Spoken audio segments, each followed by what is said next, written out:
За хотгондоо түрээсийн скутер, мопед унаж тоглодог 16-аас доош насныхан маш элбэг байдаг.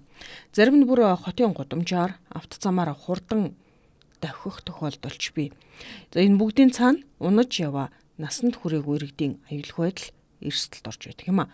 Мөн бусдыг ч эрсдэлд оруулдаг нь өнгөрсөн жилүүдэд болсон олон ословоор батлан харуулдаг.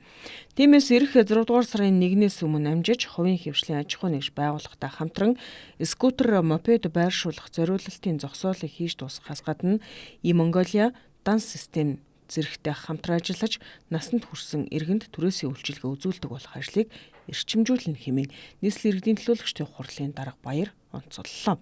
За өнгөрсөн жил баг тойроо дотор 90 байршилд 1800 гаруй скутерийн зогсоол бий болгосон бол энэ жилийн тухайд их тойроо дотор 300 байршилд 6000 зогсоол хийх боломжтойг албаныхан танилцуулж байна. За тээврийн цагдаагийн албаны хэлтсийн дарга цагдаагийн хурандаа очроод захилгаан дугуй мопед нь техникийн шаардлагын тухайд L1, L2, L6 ангиллын тээврийн хэрэгсэл учраас толь, гэрэл, тоормосны механизм бусад шаардлагыг хангуулахад анхаарч дугаар олгох эрх зүйн орчныг бий болгохоор холбогдох албаныхантай зөвшөлдсөж байна гэдгээ мэдэгдлээ.